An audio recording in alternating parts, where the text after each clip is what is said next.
வணக்கம். கர்மானா என்ன அப்படின்னு நிறைய பேர் கேட்டிருந்தாங்க. எனக்கு தெரிஞ்சதை நான் சொல்றேன்.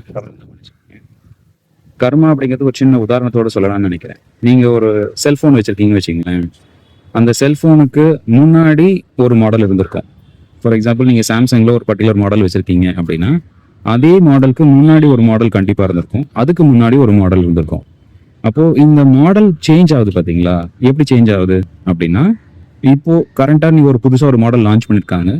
அந்த மாடல்ல இருக்கக்கூடிய சேலஞ்சஸ், அந்த மாடலோட மக்கள் எப்படி ஏத்துக்கிறாங்க, ஏத்துக்கல, அதுல என்ன எதிர்பார்ப்பு கூடுதலா வருது அப்படிங்கிறத டிசைட் பண்ணி அடுத்த மாடலை லான்ச் பண்ணுவாங்க. உதாரணத்துக்கு 4Gன்னு ஒன்று இருந்துச்சு, இப்போ 5Gக்கு லான்ச் பண்ணிருக்காங்க. இப்போ 4G ஃபோன் யூஸ் பண்ணுவோம், நம்ம யூஸ் பண்றது இல்லை. பட் ஆனால் 4Gன்னு ஒன்று இருந்துச்சு, 5Gன்னு இப்போ ஒன்று வந்திருக்கு. அப்போ 4Gன்னு ஒன்று இருந்துச்சு அப்படின்னா அது ஹிஸ்ட்ரி, கரெக்டுங்களா? அந்த ஹிஸ்ட்ரி தான் கர்மா. இப்போ ஒவ்வொன்றுத்துக்குமே ஒரு ஹிஸ்ட்ரி இருக்கு. அந்த ஹிஸ்டரியை பேஸ் பண்ணி தான் அடுத்தது ஒன்று உருவாகும். ஓகேங்களா? அப்போ அடுத்ததுன்னு ஒன்று உருவாகணும் அப்படின்னா அதுக்கு முன்னாடி ஒன்று ஹிஸ்டரின்னு ஒன்று இருக்கணும், ஒரு ரெக்கார்டு ஒன்று இருக்கணும். எதுக்குமே ரெக்கார்டே இல்லை அப்படின்னா உருவாக்குறதுக்கு வாய்ப்பு இருக்கா? நீங்க ஒரு பொருளை உருவாக்கணும் அப்படின்னா இந்த பொருளை உருவாக்குறதுக்கு உங்களுடைய மனசுல அதுக்கான ஒரு எண்ணம் முதல்ல உருவாகணும். அப்பதான் அந்த பொருளை உருவாக்க முடியும். அப்போ அந்த எண்ணம் அப்படிங்கிறது தான் மூலதனம். ஓகேங்களா? அப்போ எல்லாத்துக்குமே ஒரு மூலதனம் அப்படிங்கிறது கண்டிப்பா இருக்கு. அந்த மூலதனம் தான் கர்மா, அதுதான் அந்த எண்ணம். ஓகேங்களா? இப்போ இத நம்ம முதலீடு அப்படின்னு செய்யறோம் அப்படின்னா, 10 மாடல் செல்போன் உருவாகுது அப்படின்னா 10 மாடலுக்கும் ஒரு ஹிஸ்டரின்னு ஒன்று இருக்கு, அதுக்கான ஒரு ட்ராக் ரெக்கார்டு இருக்கு. இந்த ட்ராக் ரெக்கார்டை மெயின்டைன் பண்றது அந்த கம்பெனியில இருக்கக்கூடிய ஒரு டேட்டா பேஸ் கிரியேட் பண்ணி வச்சிருப்பாங்க. சிமிலர்லி நாம செய்யக்கூடிய ஒரு செயலுக்குமே ஒரு ட்ராக் ரெக்கார்டு இருக்கு. ஓகேங்களா? அந்த ட்ராக் ரெக்கார்டை மெயின்டைன் பண்றது யாரு அப்படின்னா நம்மளுடைய ஆன்மா.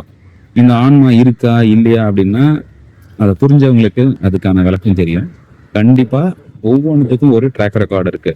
ஒரு ஃபோனுக்கே ஒரு ட்ராக் ரெக்கார்டு இருக்குன்ற போது நம்ம கண்டிப்பா இருக்காதா? சரி, சிம்பிளா யோசிச்சு பாருங்க. இப்போ நீங்க எல்லாருமே ஒரு பர்டிகுலர் தாய் தந்தையருக்கு நீங்க பிறந்திருக்கீங்க.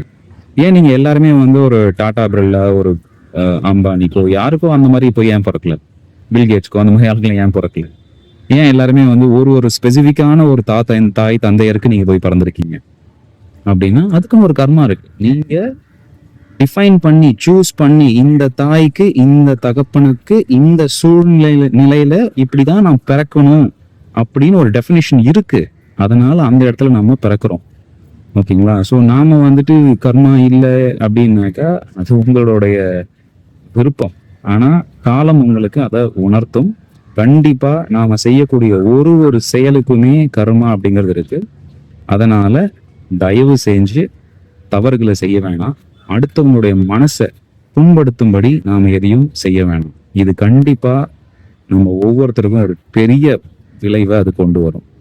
பயமுறுத்தணும்னு இல்லை, நல்லதை தெரிஞ்சுக்கிட்டோம் அப்படின்னாக்கா நாம கண்டிப்பா சுதாரிச்சுட்டு நல்ல விஷயங்களை செய்யறதுக்கு முயற்சி செய்வோம் அப்படிங்கிறதுக்கு ஒரு வழிகாட்டி தானே எல்லாருமே. வாழ்க வளமுடன். நன்றி.